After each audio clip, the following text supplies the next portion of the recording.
Tunafurahi kuona leo hivi. Sawa sawa. Sawa. Sio motari kutumika leo msiku. Busiku ngoja hapo. Tumika mchana. Tumika. Basi position kwa foto hebu. Sasa kuna ni ku mupaka wa Grande Barriere cyangwa se bita La Corniche. Ni umupaka uhuza u Rwanda na Repubulika Iharanira Demokarasi ya Kongo ahangaha i Rubavu. Harimo kunyura aba mercenaires cyangwa mu Kinyarwanda bita abashanshuro barwanaga ku ruhande rwa FARDC ifatanije n'indi mitwe irimo Wazalendo ndetse na FDLR.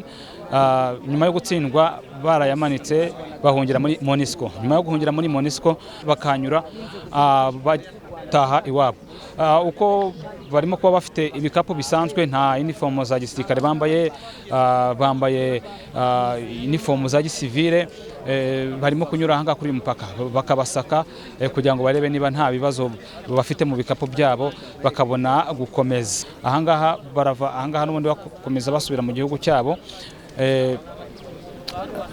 Bakoreraga amafaranga atari make kuko ku kwezi bakoreraga amafaranga ari hagati mu 4 n'ibihumbi 6 by'idolari. Ubwo no kuvuga ngo buri mucanshuro niyo mafaranga yabonaga ku kwezi. Aba rero bakimara gutsindwa n'ingabo za M23 bahisemo guhungira muri MONUSCO ikaba yahisemo ko banyura mu Rwanda bagataha iwabo.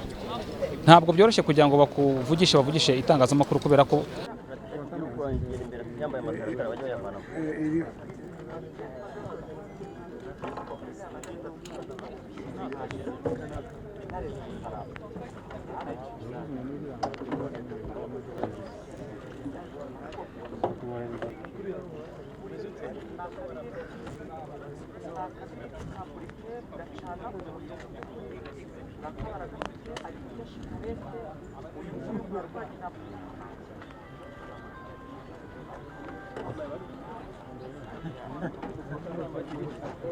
urabona tatuwaje yuko nyuma y'uko urugamba rwabanye imberenge nkuko twabibateguje twababwiye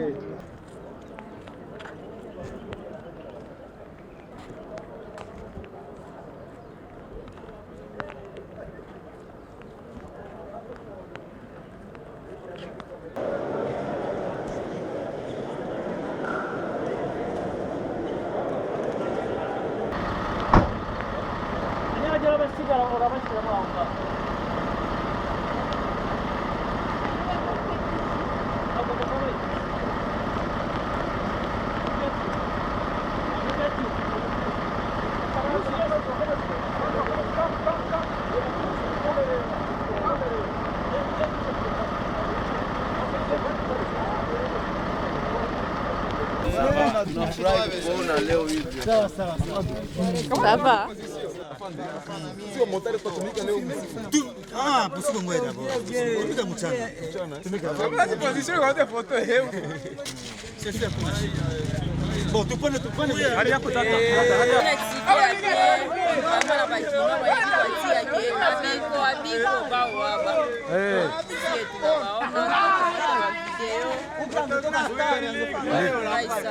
Unafurahi sana kabisa.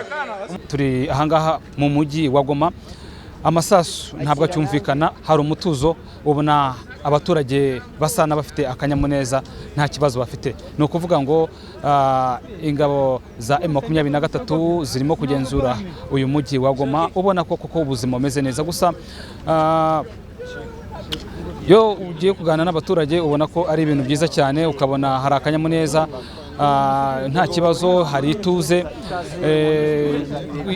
Icyo dutegereje ni ukugira ngo turebe wenda ibizakurikira, nk'uko ubuhamya bwagiye butangwa n'abaturutse ahangaha bagaragaza ko bafite ikinyabupfura, bafite discipline kandi ko babazana amahoro.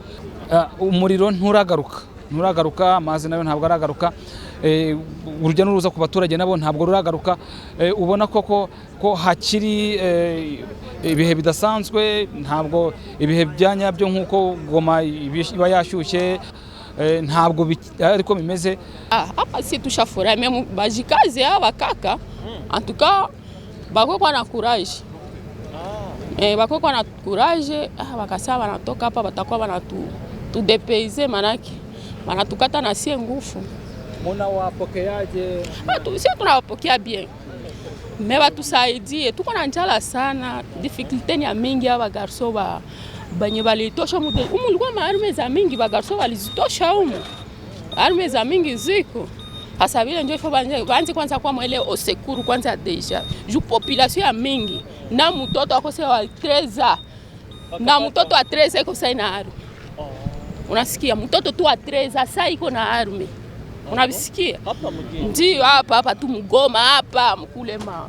Difference ya jana na leo, jana masasi ilitusumbua mkartier. Ndio. Leo tulilala usiku ya kulamukia, leo tulilala mzuri na tukizani itaendelea vile. Na njoo tunatafuta njoo amani. Ndio. Usalama. Tunataka tu ni amani. Kama ni amani wanatuletea tunaipokea. Kia raha moyoni mwetu kwa sababu tulikuwa tuko tunasinzia juu ya masasi huku na huku. Hapa tunajisikia sana raha sana kabisa. Tunajisikia huru sana, ni wayomba. Tunasikia huru kabisa kuona wamekuja na tumeona tunaanza sinzia, ila tatizo kura umeme njoo hatuna, tunalala ndani ya giza. Mnawaomba nini? Tunawaomba watusaidie, waturudishie umeme na sisi tujisikie raha. Wandugu zetu wamoja wakati walikuwa wanapiga masasi, wamoja wakitawanyika ngambo za Mamugunga, wengine wakaenda Maka, na sisi ndio tukivumilia tunachunga wandugu hapa, tunafurahi tu sana. Unaweza kuambia wakarudia kwa sababu amani hapo? Kabisa, tuko nawaambia warudie kwa sababu amani tushaiona kabisa. Twabakiriye neza kuko nta mutekano twari dufite, ariko kuba bahageze dufite umutekano wose. Ubu muvema zatangiye ntabwo bimeze nabi nka mbere bataraza, ariko kuva bahageze tumeze neza rwose. Umaze Igoma igihe kingana iki? Niho wavukiye? Niho navukiye.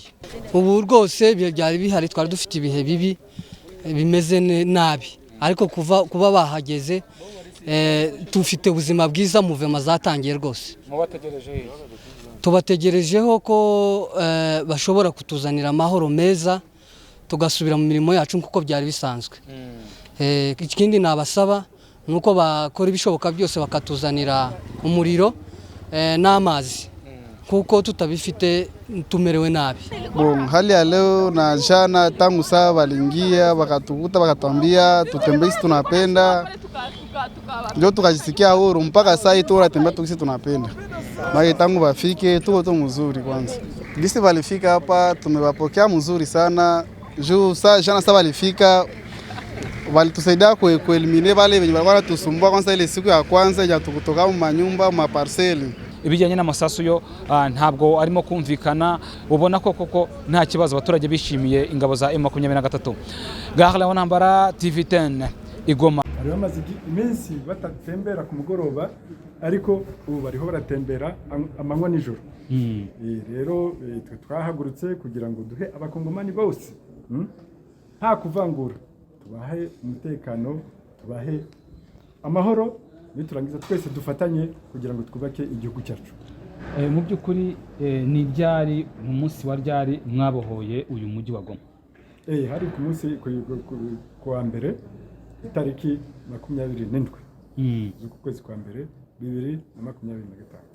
Kugeza ubu, kuva kwa mbere kugeza ubu ngubu muri mu mujyi wa Goma bihagaze gute? Abaturage babakiriye bite? Situation iteye gute muri rusange?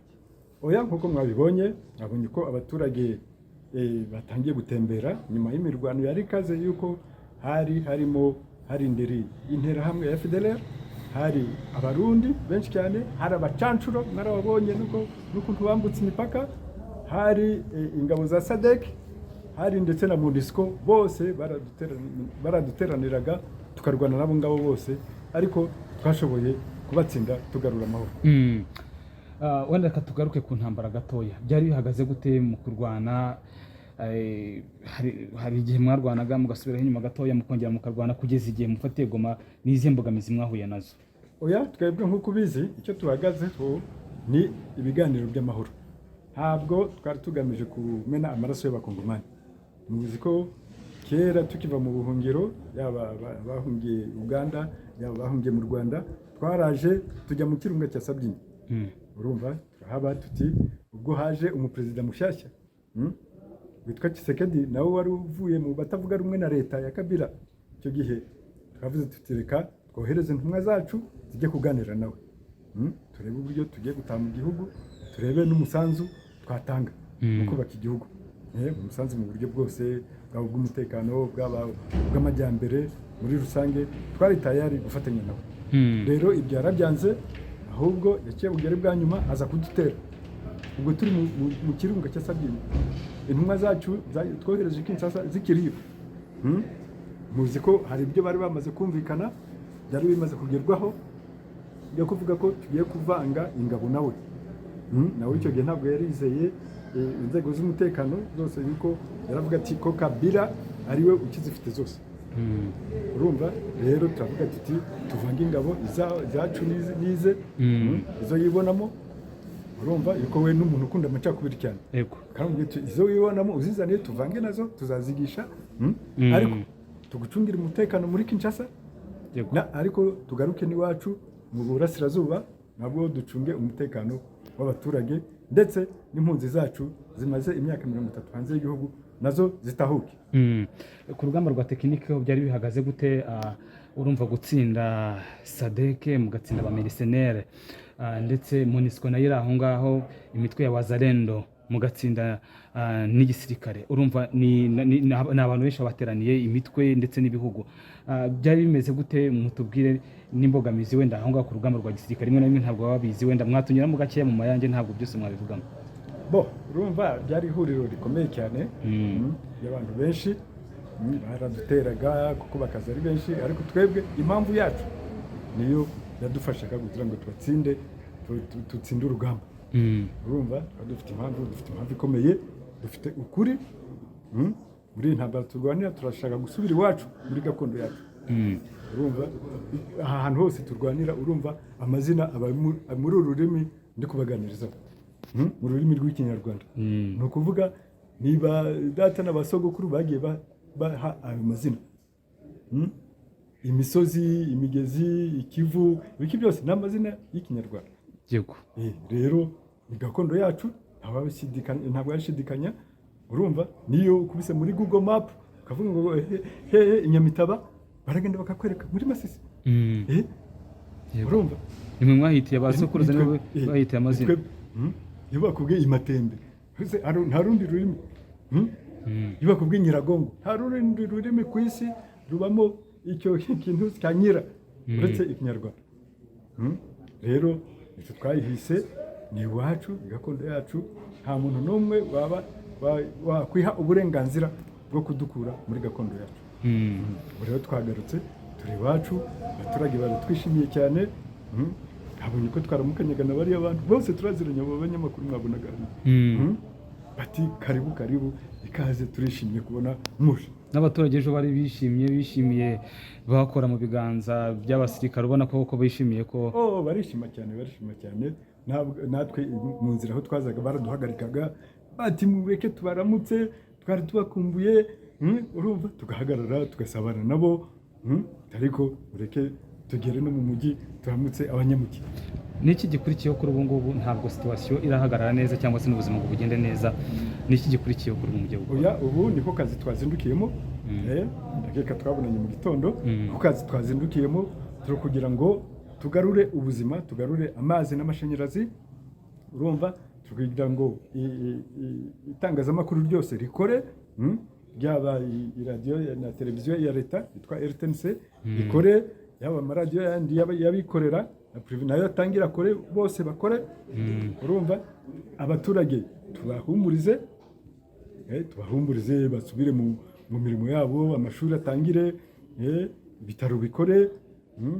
Ni ukuvuga ubuzima bwose, abacuruze, abajya guhinga bahinge, aborozi borore, nuko mbese ubuzima butangire, abaturage basubire mu byaro. Bivuze ko nimwe mugiye gushyiraho n'ubuyobozi bushya cyane. Ukatubwire neza nta kibazo. Ubuyobozi tuzabushyiraho, kuko naho twari twabushyizeho tayari. Urumva twategereje ibyo biganiro, mu gihe bitabonetse tuvuga ati nta kundi, abaturage baba bakeneye kubegereza ubuyobozi, inzego z'ubuyobozi. Urumva nk'ayo mashuri ntabwo yakora hatariho inzego z'ubuyobozi, ibyo bitaro ntibyakora bidafite inzego z'ubuyobozi. Abaturage ku bwabo, abashakana, abagira bati bakeneye inzego z'ibanze zo kubayobora kugira ngo bamenye amabwiriza n'imigambi ya AFC M23. Muzaguma hano muri Goma gusa cyangwa murateganya no kwagura ibindi bice mukajya ni Kinshasa? Ahazava icyo twita menace mu Gifaransa, ariko aho umwanzi azahohotera abaturage tuzajya gutabara uwo muturage. Umuturage niwe twahagurukiye kugira ngo tutabare, niwe turwanirira, tuzagenda tumutabare. Izo ntwaro zose tuzicecekeshe nkuko twazicecekesheje muri uyu mujyi. Nuko nkuko bizaguma kugeza igihe menace cyangwa wenda hari strictly hari yindi wenda mudategereje n'iyo menace? Oya, umwanzi natadutera ubwo nyine wenda azavuga ati tuganire nabyo tubirebe, ati byose tuzagira tubisuzuma uko iminsi igenda. Wenda nk'abari hari impunzi bene wanyu w'abakongomani bari hirya no hino bavuye mu byabo kugeza ubu ngubu nabo cyane cyane munarwanira n'abahohoterwa ahangaha, wenda abahohoterwa ahangaha igisubizo bakibonye nk'impunzi, bo ni iki mugiye gukora kuri izo mpunzi? Oya, impunzi zirataha niho uko habonetse se, gakondo yabo yabonetse n'ibyo n'indi mubabwira, ubu ngubu zirataha. Mugiye kujya muri gahunda zo gucyura impunzi? Niba atari ibanga biratangira ryari? Oya, tuvuge nk'ahangaha turacyashaka kugira ngo umutekano wuzure. Ahangaha muzi hari intwaro nyinshi muri uyu mujyi, nyinshi cyane, twirirwa tuzitoragura, n'abaturage bazizana barega bazifite abagiye kubihishamo, twirirwa gutoragura intwaro nyinshi cyane. Ahangaha muzi ko bazihaye n'abantu batazi kuzikoresha, bazikoresha nabi. Urumva rero turimo turarwana kwanza kugira ngo umutekano wuzure, usesuye wuzure hano mu mujyi, yuko n'ubundi niyo nzira yo kugira ngo ziriya mpunzi zishobore gutaha. Ariko no mu byaro muzi ho tumazeyo iminsi, tumazeyo imyaka 2 cyangwa 2 n'igice. Urumva ngo haratekanye, n'impunzi zimwe zatangiye gutaha, zicagiriya zikazenguruka zikinjira za Rucuru, Bunagana, Rucuru, zikajya za Tongo, zikazambuka zikagera Gicanga, batangiye kugera. Rero abo twita impunzi zo mu gihugu zo abakuwe mu byabo n'intambara, bo baratashye. Muzagiye kureba izo mvuga za Kanyarucinya na za Rushagara, za Mugunga, bose batashye bigiriye iwabo.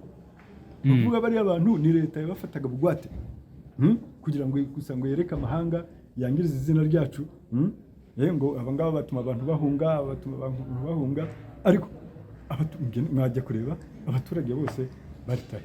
2012 mwafashe Goma, babasaba kuvamo, muremera muvamo. Ubu ngubu hari icyo muratega ko mwavamo? Reka byo bari batwijeje icyo gihe ntabwo byashobotse. Nyine twagiye mu biganiro i Kampala, tumarayo imyaka 2, dusinya amasezerano, dushyira umukono ku masezerano. Ibyo twumvikanye ntabwo leta yabikoze. Urumva n'icyo gihe mu gihe turi mu biganiro nabwo bagiye gushaka ingabo z'umuryango w'abibumbye, noneho zahinduye na manda. Bagiye mu cyo bita chapitre ya 7. Chapitre ya 7. Chapitre ya 7 ni ukuvuga ko bahawe uburenganzira bwo kurwana. Baraza rero baje, turavuga tuti no, ntabwo tugiye kurwana n'ingabo z'umuryango w'abibumbye. Nibwo twiviragamo, bamwe bajya mu Rwanda, abandi bajya Uganda. Ngo Kivu y'Amajyaruguru yose murimo kuyigenzura, iy'Amajyepfo yo ntabwo mukoraho? nta iy'Amajyepfo Minova ni muri Kivu y'Amajyepfo.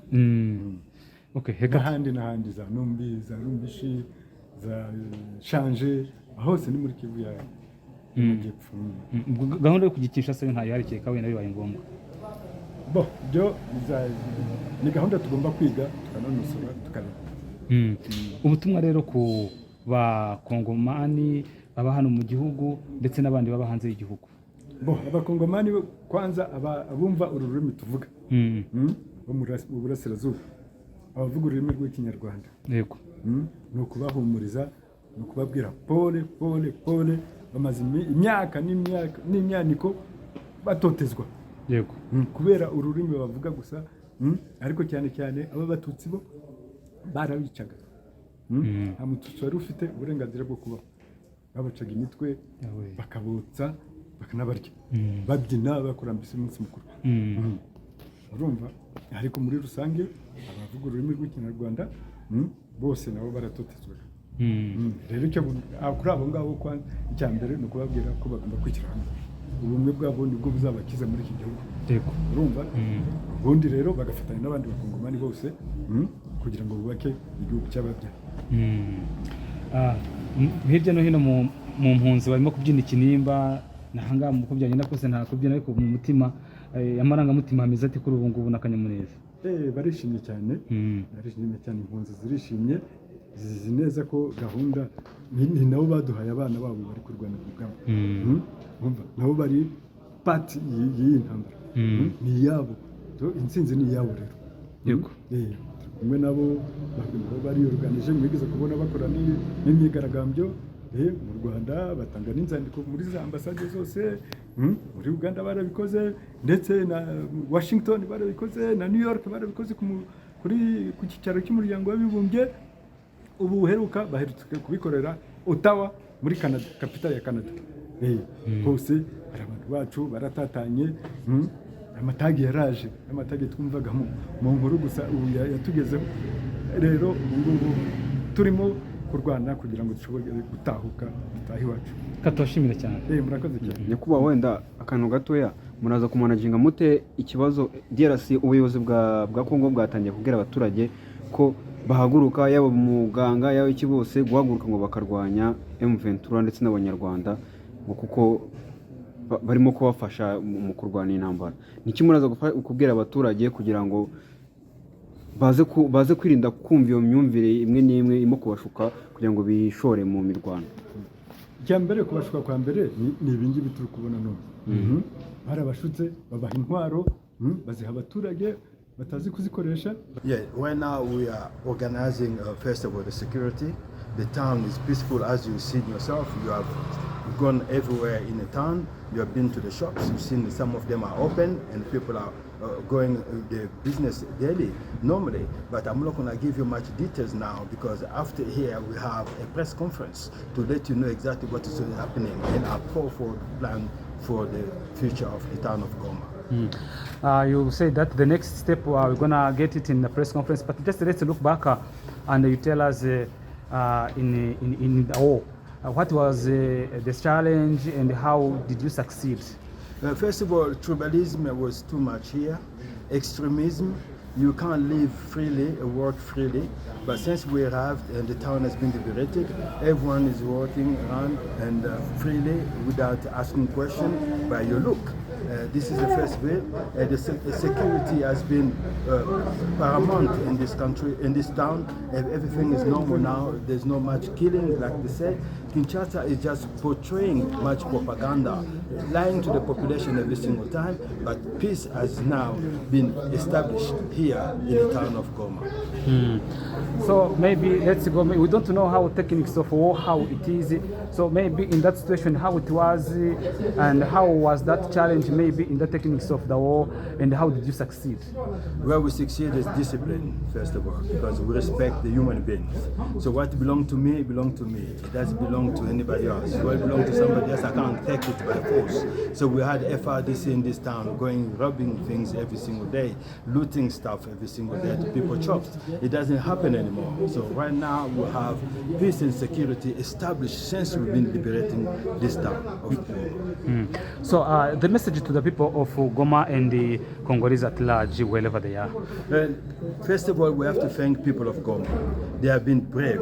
They welcome us. They actually take the liberation in their own hands. Basically, they liberated the town themselves.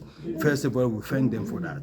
And for the rest of Congo, we have to tell them as well that they need to take this liberation, because I know they've written to us many times, they call us many times to come to liberate them, but the liberation is coming. Tshisekedi is just lying to them, is killing. The problem is not only in the east of Congo. We have a problem in the west of Congo, in the Bandundu, where they take in Yaka. They are fighting every single day. We have a problem in the Chopo. We have a problem in the Kasai, where the famine is there. We have a problem in Katanga. So Congo is in the turmoil. There's no actually peace in Congo as a whole.